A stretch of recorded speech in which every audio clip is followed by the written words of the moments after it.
Time now for sports on 104.7 The Cave. Here's Ned Reynolds. Mike, the intern, Ned Reynolds, in the studio on a Monday morning. I know you're probably asking yourself, Mike, did you have enough time to go through the loss from Friday to now? Well, no, I didn't. It wasn't a great loss for the first game of the season, especially when we sit here and every other team in the AFC West got a win over the weekend.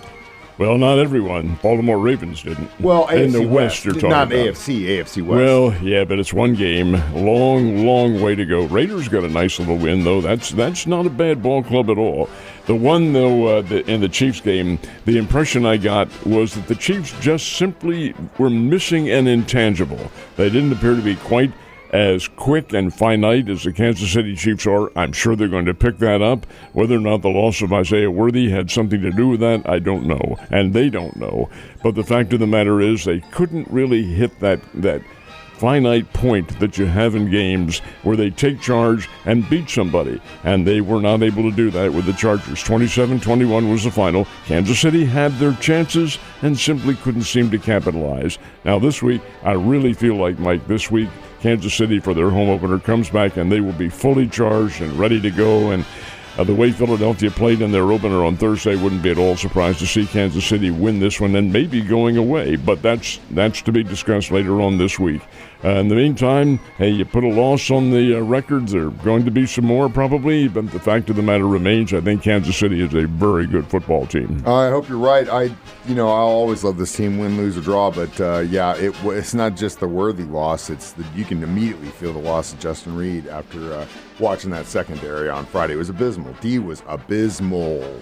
Well, and the fact is that Herbert picked them apart. He picked them apart because there just simply was not a defense there that could hold them. They have to have some key people in there. Yeah, and you've got the Chris Jones. He's supposed to cover the middle, and if that doesn't work, then the outside doesn't work, and the back don't work, and it just all. And that brings up another point too. Toward the end of the game, it may have been after the game was over and the teams were breaking up and all that.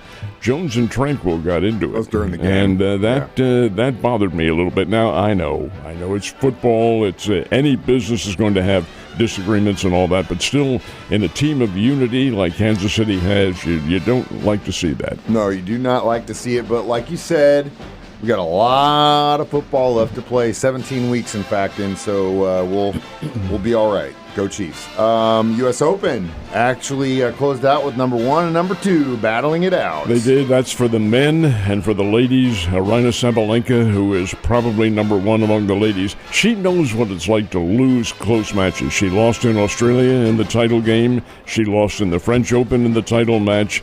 She wasn't going to lose this one. She won on Saturday, beating the young American Amanda Amisanova. A Russian name, but the young lady is American, doesn't have quite the experience to challenge for the title, and Sabalenka beat her 2-0. Sinner and Alcaraz yesterday, my goodness sake. These guys are such consummate pros. They hit the ball hard. In this case, it was Alcaraz who had just that better touch and was able to get his shots in the corners and on the side fall in, where Sinner did not. Sinner was consistently hitting long, and a lot of that had to do with the way that Alcaraz was playing. Alcaraz wins the championship. Hell of a game it really was. 3-1 was the final, 3-1. Sinner won the second set, 6-1. And indeed, that was, I thought, a signal that he's going to be back. But nope, Carlos Alcaraz is the champion, and indeed a worthy one. And I know you had a lot of fun watching it. Oh, it was great tennis. Oh, yeah, man. Great tennis. Yeah, probably make you break a sweat just watching those guys for sure. Had some racing going on yesterday as well, didn't we? This was the Illinois 300, which is essentially run in St. Louis. It's on Madison, Illinois, right across the Mississippi at that huge speedway they have over there. And yet Denny Hamlin takes the checkered flag, another big win for him. Chase Briscoe, who's really on a roll, won last week's race at Darlington. He finishes second in this one up in the St. Louis area. And now they'll have 2 more races, and then the field will be cut from 16 to 12. Now, that's not just 12 drivers. It's the 12 who are eligible for the championship. Everybody runs, and anybody can win the race. But the fact is there are now 16 eligible points for the points championship. It'll be 12 in another couple weeks. So when the Missouri State Bears opened up their season on the West Coast, You had to feel for them. I mean, it was a cool opportunity. You know they're getting paid for this game, but when you look at that score, you go, ouch! And win, lose, or draw, it's got to be kind of demoralizing for a team to start off your season like that. But, man, you got to feel great about the way they bounce back. To this date, that's their biggest win. The biggest win in the history of the school. Their FBS, that's their first win in their second game in FBS. They beat Marshall. Now, I'm not throwing a damp towel on what the Bears did. Marshall is compromised. They have 75 new players on the team. Transfer portal hit them big time. But the fact is, it is Marshall University, reigning Sun Belt Conference champions. And the Bears beat them 21-20. Great victory. Missouri State did it through the air, 384 yards through the air to pass this team just into the dust. And I thought it was absolutely a great win. Now, this week, you have Southern Methodist coming in. Southern Methodist, folks, is big time. I hope you're all out there to watch this. This is the first time ever that a big-time NCAA football team has come in to play in Springfield, Missouri. Southern Methodist, a playoff team last year, and they are mad. They lost the game to Baylor on Saturday in overtime. They have ACC conference games coming up with Miami and North Carolina and Duke, all that on the agenda. Playing Missouri State on Saturday afternoon, 2:30. Better be there. Now, Mizzou got a nice win, 42-31 over Kansas. That's a very nice comeback win for the Tigers. Man, that looked like a lot of fun in Columbia, too. They were getting at it, and props to the kid who kicked the field goal at the team like opposite his. I thought that was hilarious. What are we talking? Kansas City Royals and St. Louis Cardinals. How are we looking right now? Well, Cardinals got a win. They took 2 out of 3 from the Giants. Doesn't make any difference now. 4-3 was the final yesterday. The Minnesota Twins knocked off Kansas City 5-1, and that really hurts because the Royals have now surrendered their immediate position in trying to overhaul Seattle, only by half a game. But the Texas Rangers have slipped past them into that challenging role. Still another couple weeks to go, but it's running out of time. Maybe the Cardinals, maybe they can help their buddies in Kansas City because the Cardinals are in Seattle as we speak, playing the Mariners tonight.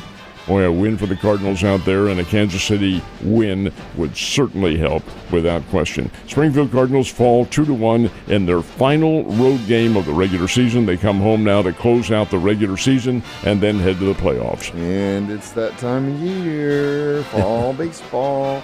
All right, back to the NFL, of course. It was kind of tough for me to watch football yesterday and be reminded of how my love Kansas City Chiefs did on Friday night, but had to get over it and move on because there was some great games and great matchups, and you're starting to see some teams that are emerging after a couple of years of being in the dumps, and we saw some good competition yesterday. I think the Washington Commanders have really improved. They knocked off the New York Giants yesterday. Not a big scoring game, but still, Washington is pretty good. The surprises for me were the Miami Dolphins going to Indianapolis and getting crushed by the Colts. The Colts aren't very good. And here's Miami with Tua at quarterback, and you have all sorts of weapons, and they lose 33-8. How does that happen? Well, it's pro football. The 49ers going to Seattle. I thought Seattle had a far better team. I still think they do. And the San Francisco 49ers down a little bit with injuries. They win. 49ers win 17-13. The game between the Pittsburgh Steelers and the New York Jets was interesting because New York had it won, but they don't have the experience to finish, and Pittsburgh does with Aaron Rodgers, came back and won it. But the biggest of all, and I must admit to you, I bailed out with about 10 minutes to go because Baltimore had this game won, and they didn't have it won. Buffalo comes back to win in the closing seconds, 41-40. Tremendous comeback before a home crowd up in Buffalo. And indeed, that's a very big win for the Bills. They'll probably play again somewhere along the line in Baltimore. And not probably, they will play again in Baltimore. And that might be a different story. But nonetheless, Buffalo needed that win. Yeah, and we've got both teams that we've got to face down the road. Ravens more quicker than Buffalo. But, I was going to bed thinking, well, at least the Bills are going to lose, and the Ravens are making them look like trash. And you know what? As much as I hate to say it, good job, Derrick Henry. Fell asleep. Okay, woke up. I was like, I cannot believe they pulled that out. Either way, Ned, you have a good day, and I'll see you tomorrow.